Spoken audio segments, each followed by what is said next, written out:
Good evening, folks. Welcome back to the channel. Good to see you. It always is. I hope you're doing well.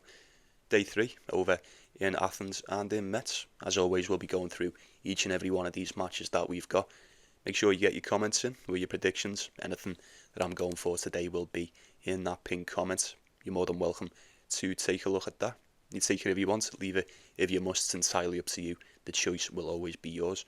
But like the video, if you'd be so kind, get yourself subscribed to the channel if you're not already. We continue to grow each and every day.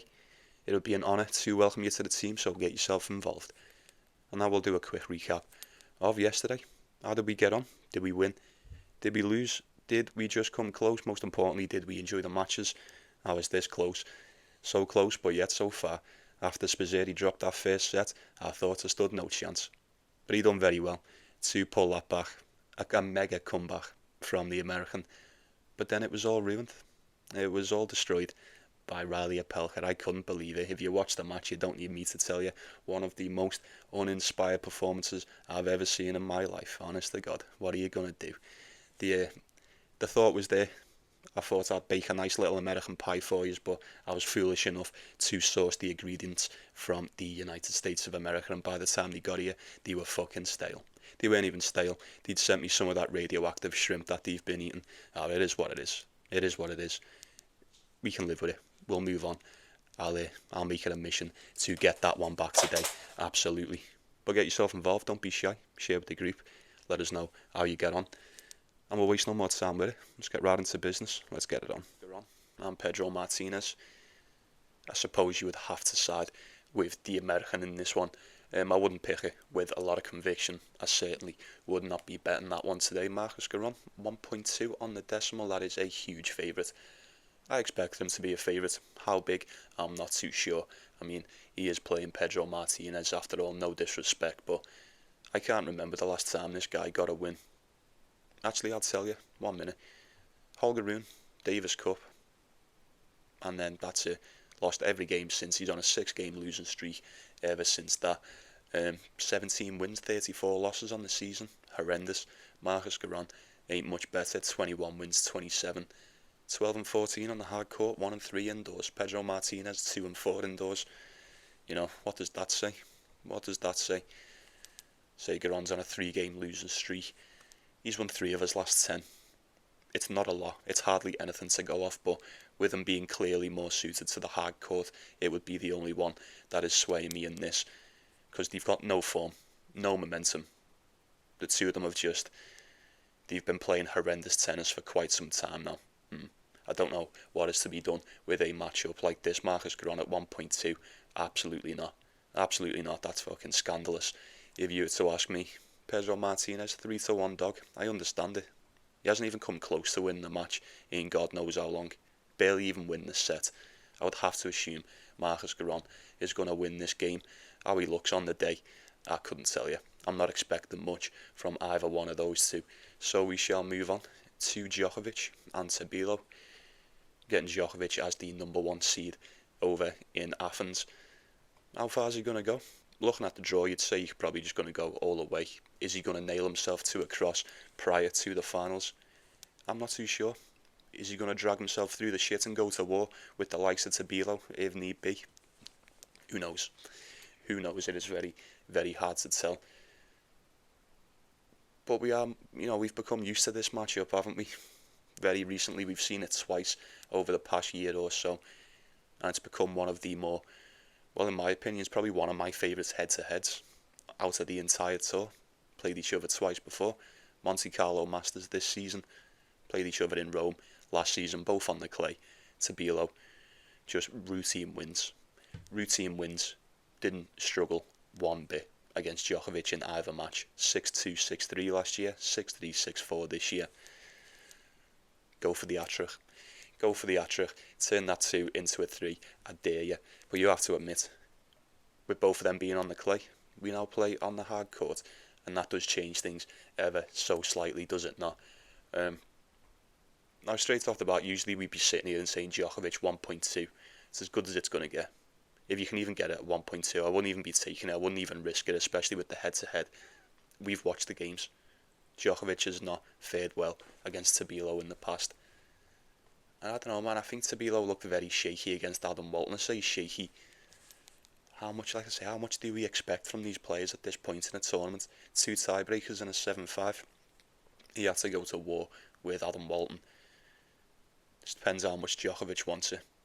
And you don't need me to tell you that he certainly doesn't need it. He certainly doesn't need it.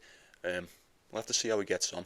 Tabilo on the spread would be the only way I'd be looking given the history, but I am very wary that now they play each other on the hard court, the tables could easily turn, and this could just be a 6-2, 6-3 to Djokovic. You probably wouldn't be surprised if that was to happen. But I expected that the first 2 games on the clay, and it was nothing of the sort. Nothing of the sort. Although Tabilo's kind of fizzled out after the Asian tour, he still remains a bit of a threat. Still remains somewhat of a threat, so I couldn't talk it off Tabilo on that spread today. If it's 5.5, if I can get 5.5 for Tabilo today, I don't think I'd mind that. I think I'd be quite alright with that, if I'm being honest. So who have we got next? We have got Sebastian Korda and Damir Dzumhur. I wouldn't mind just taking a punt on Damir Dzumhur on that spread once again. You know, we absolutely bullied Jacob Fearnley. We did say yesterday, didn't we? We understood why Fearnley would be the favourite, but I wouldn't have touched that one. Wouldn't have went anywhere near it, and I'm kind of glad I didn't. 6-4, 6-2. Never stood a chance. Never stood a chance.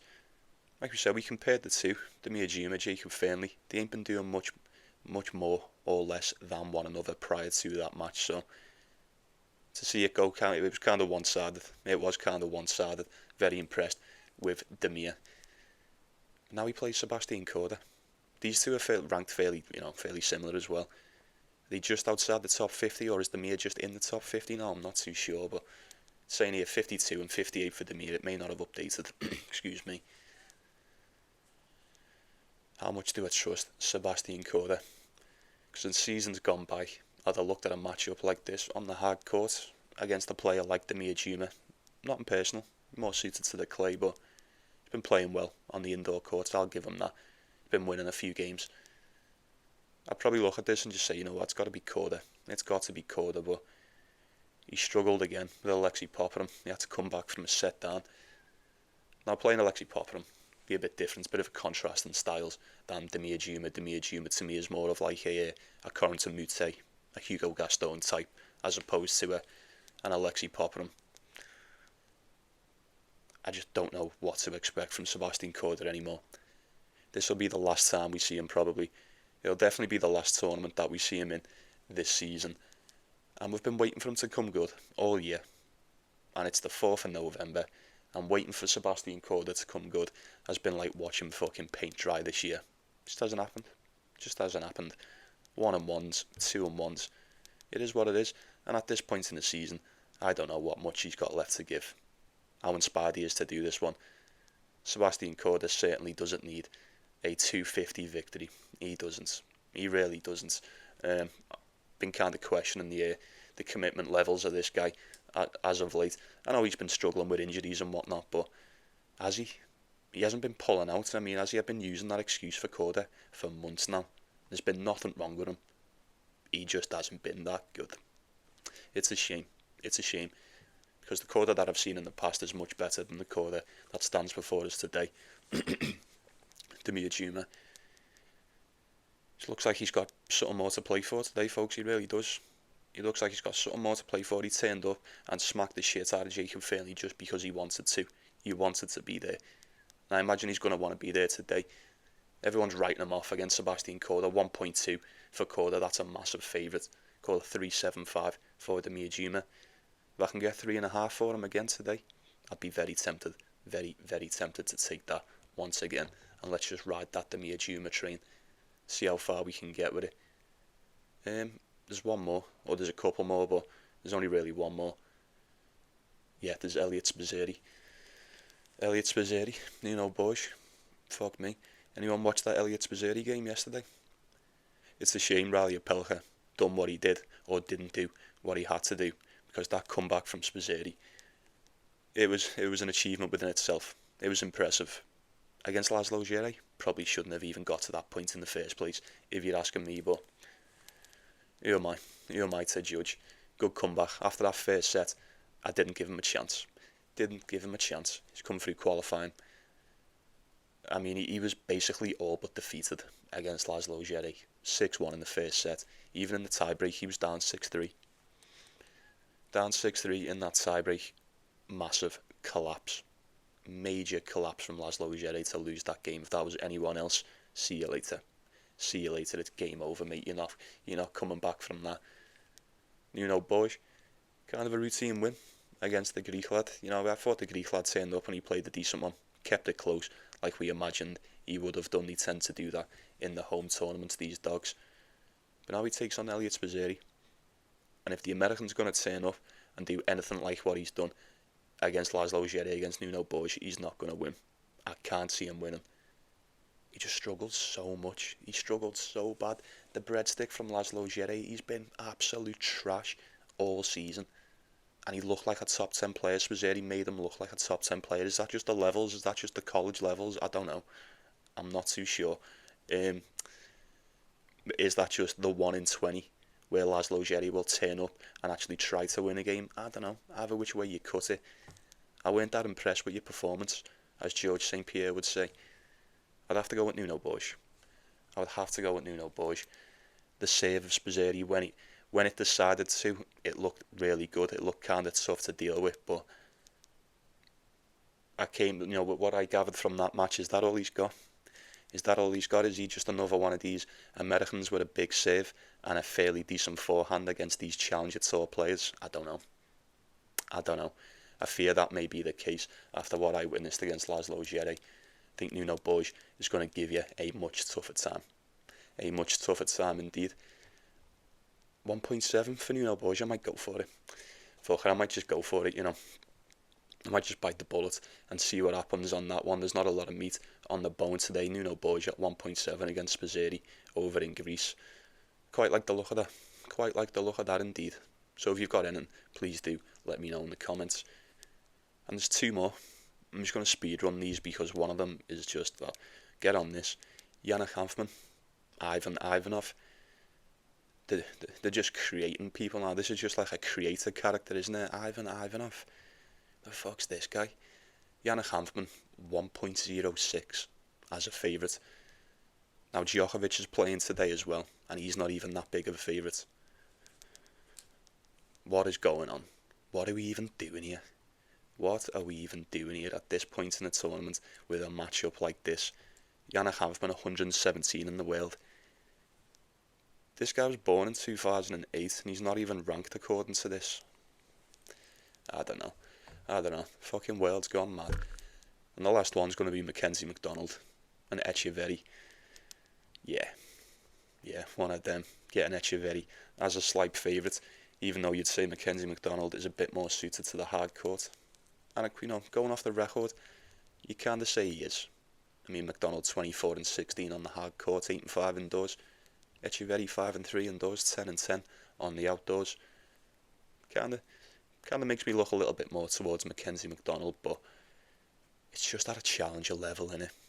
It's just another American challenger player at this point, and I do believe Mcdonald's got a bit more to his game than just challenger level wins, but if we're talking these hard court ones, one sec, let me just double check.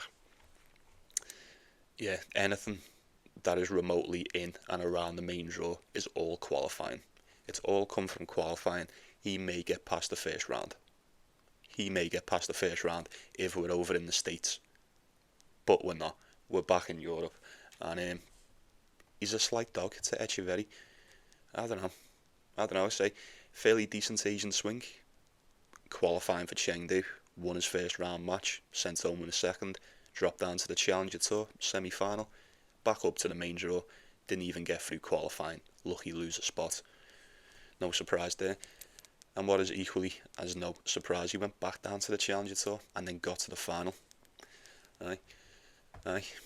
You take from that what you will. Etcheverry, in general, more suited to the clay, although he's probably been more efficient on the hard court, this surface.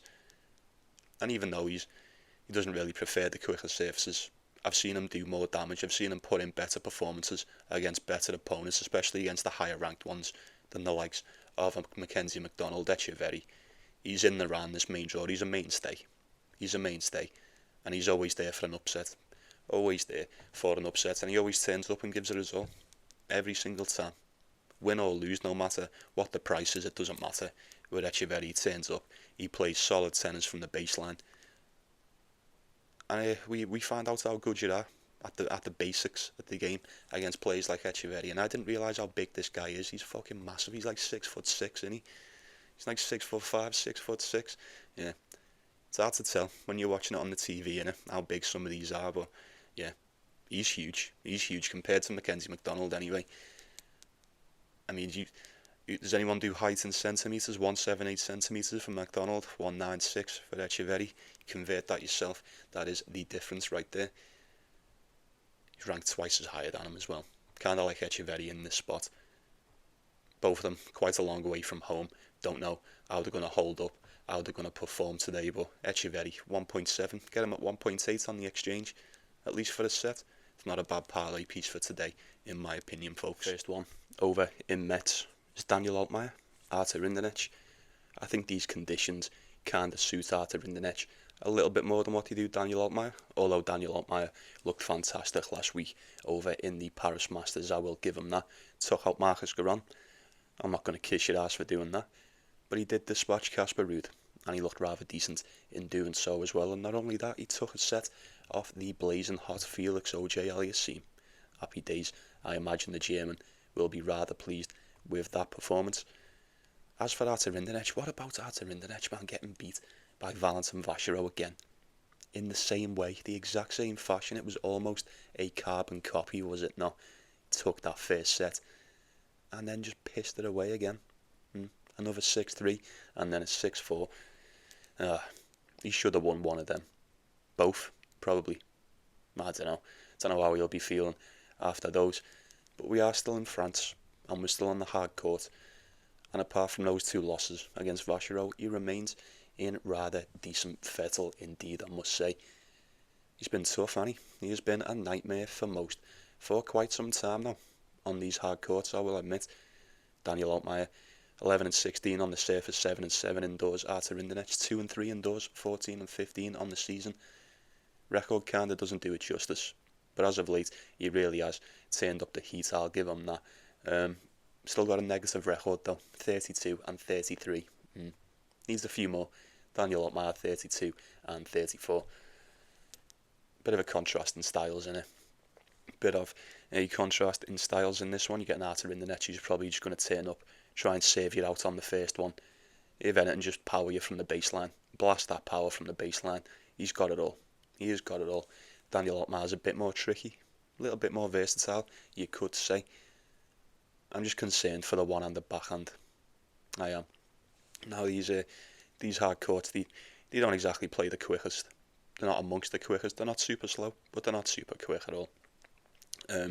Probably does give Daniel Altmaier a bit more of a chance on a court like this, but that one-handed backhand, as we all know, you need a bit of time to set that up.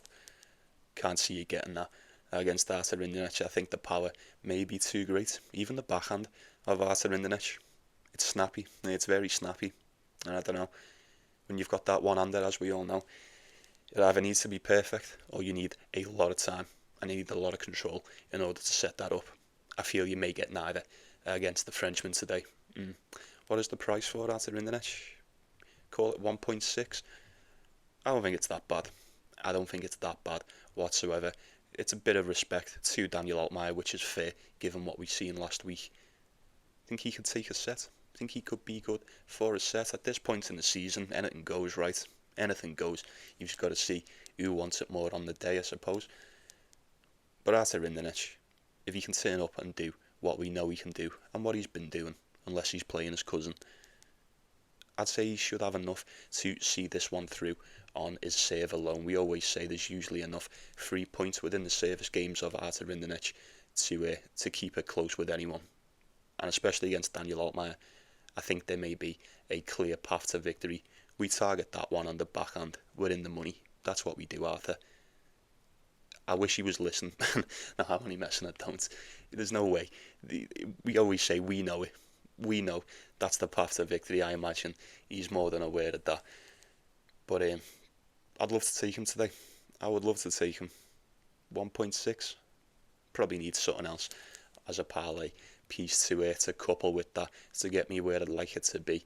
But Rinderknech would be the way for me to go on that one. So we'll move on to Korda Moutet. Alexander Vukic. It's Moutet. It is Moutet for me all day. Got to the semi-finals in this tournament last year. Alexander Vukic is just one of these NPC players, isn't he? He's become what I would refer to as an NPC player. He's done nothing. Excuse me. Done absolutely nothing all season, and he's played a lot as well. It's not through lack of trying. 28 wins, 37 losses. No. The more you try, the less you succeed. 15 and 19 on the hard court, 3 and 4 indoors. As for Moutet, we're talking 41 wins, 28 losses, 15 and 12 on the hard court, 7 and 3 on the indoor surface.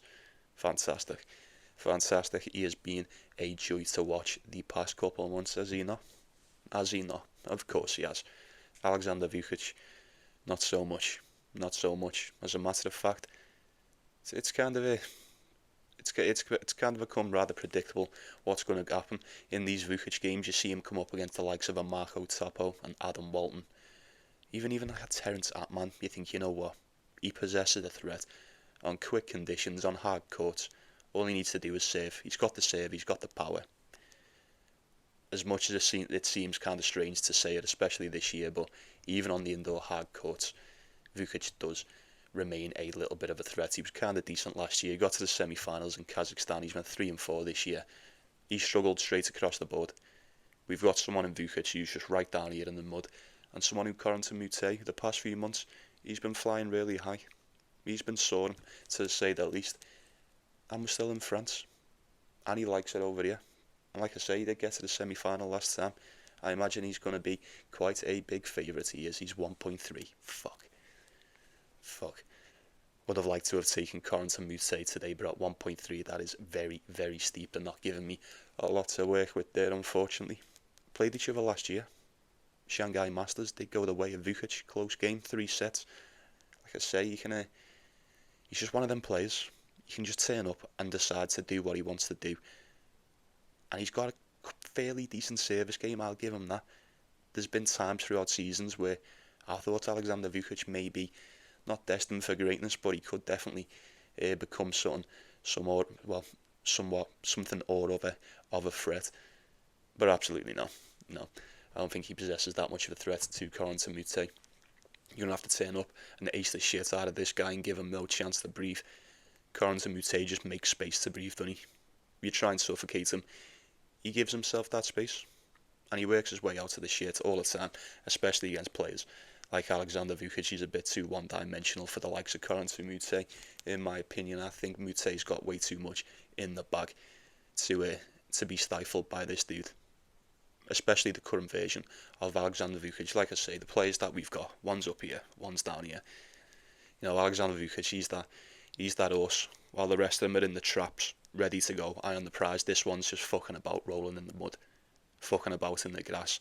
You know, Moutet's in there, goggles on, ready to go. Give me Giron to Moutet to see this one through, and we'll say no more about it. We've got Flavio Cobolli, Lorenzo Sonego. Anyone know why Flavio Cobolli is such a definite favourite in this one? Because I don't know. Now, I'm not saying Lorenzo Sonego. Lorenzo Sonego should be, excuse me. But I didn't think Flavio Cobolli would be, Jesus Christ, be around sub 1.7 for this one. I can get him around 1.75, 1.8, and I suppose it's only the slightest of favourites, but quite a bit of cash coming in on Flavio Cobolli as well. Is he that much better? Are we that much sure he's going to take out Lorenzo Sonego on the indoor hard courts? I don't know. Is that because he dropped the set to Jan Schuinski or something? I don't know. For the most part, I'd have said Sonego was in just the same. But prior to this tournament, he'd won 4 of the last 10. Flavio Cobolli's won 4 of his last 10. Sonego was on 5 out of his last 10 because he's just beat Schuinski and Metz. But Cobolli didn't have to play. You know, he's beat Thomas Mahac twice. Dinky, Rublev. It's not much, is it? 4 out of your last 10. It ain't a lot coming on the indoor hard courts. They get to the quarterfinals in Kazakhstan.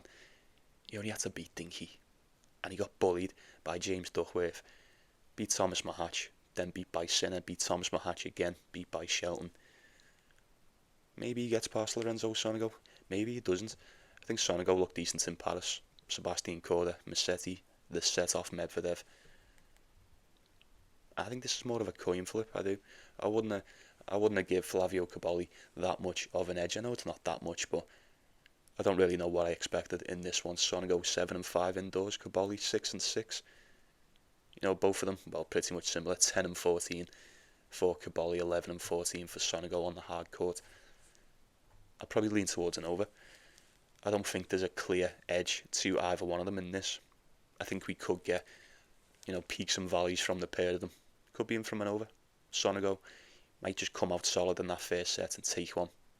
May fizzle out in the later stages. Cobolli, don't really know what to expect. Like I say, 4 wins out of your last 10. I'll say that for the last time. But if that was anyone else, I don't think I'd be that sure. Like I say, I'm a bit confused as to why all this cash is coming in on Flavio Cobolli. A lot of people seem to be rather certain with this one today, so if you've got anything, please do let me know. I appreciate you keeping me informed. And then we've got Arthur Cazaux and Cam Norrie. I'd side with Cam Norrie. I'm just going to side with Cam Norrie. Once again, he's just beat Valentin Royer after dropping the first set over in Metz. And you know what? Last time you played Arthur Cazaux was the only time. Over in Shanghai a couple of weeks ago. Took the first set. Arthur Cazaux even bageled him in the second set and he still couldn't get him out of there. Still couldn't get him out of there. How's he going to fare over in France? Is the fact that we're in France going to make that much of a difference to Arthur Cazaux? I don't know. He's been fairly decent as of late, I'll give him that. He's won 7 of his last 10. Most of them coming on the Challenger Tour. I could be wrong. But when it comes to Arthur Cazaux, I think there may, or may not, but I think there just may be a clear difference in who he can and cannot beat. If you look at it, Blanchett, Draxel, Zhou, Mochizuki, Mcdonald, gets beat by Davidovich Fokina, beats Darderi, beats Manarino, he's been beaten by Cam Norrie. He kind of wins these games apart from getting slapped up by Mochizuki in Kazakhstan. He's been winning the ones we expect him to. And he kind of loses the ones that I think he's going to lose. I think Cam Norrie's just a better player. I think he's just a better player in these slower conditions as well. He can just grind on you. Like I say, Cazaux gave him a bagel last time, and it still wasn't enough. He just come back stronger in that third set. It did take a tiebreak, a very close one, to decide that. Could we be in for more of the same? Possibly. I'm not too sure. I mean, Cam Norrie, like I say, you're dropping sets to Valentin Royer in France. You're coming back, you're grinding him down. Arthur Cazaux, I think you're in with the exact same chance. Against Cazaux, against a Valentin Royer. I really do. Even though I've had a go on Arthur Cazaux the past couple of times, apart from Davidovich Fokina, we took the Spaniard, obviously. I haven't really been that impressed. With the game. It seems like we get a decent half a set. But I don't know, it could just be me, but the power seems to scrub off with Arthur Cazaux, and there's been times in these matches, especially against Darderi, that forehand looked like a WTA forehand. It really did. Like I say, it could have just been me. It could have just been the camera angles, I'm not too sure, but I don't know, I think Cam Norrie kind of thrives in them slower conditions, he really does. Valentin Vashto managed to get him out of there over in Paris. But he's come back into this one, he's looked fantastic. Like I say, let's not forget the performance against Carlos Alcaraz as well. 1.7 for Cam Norrie. It's not bad. It is not bad in this. Arthur Cazaux over in France, we're kind of giving him a little bit of respect. 2.1 on the decimal, call it an even money dog. I don't know. He was very close last time. Maybe playing in a home tournament may just give you that little push over the edge that you need to see this one through. But at the end of the day, I would always back Cam Norrie to be the better player. 27th in the world, Arthur Cazaux 69 in the world. Yeah, I think there's just levels. It could be a close one. I wouldn't be surprised if it's not.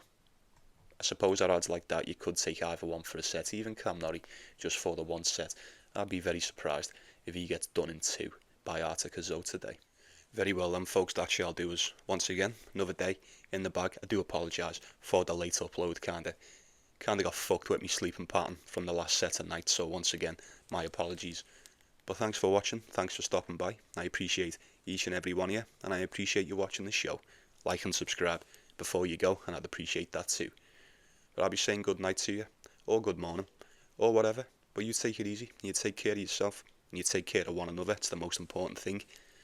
And I wish you the best of luck, however you decide to go about your day. Let me know what you're going for. And I'm taking is going to be in the pinned comment. You should know that by now. But I'll be seeing you around. Have yourself a good one, folks. See you tomorrow.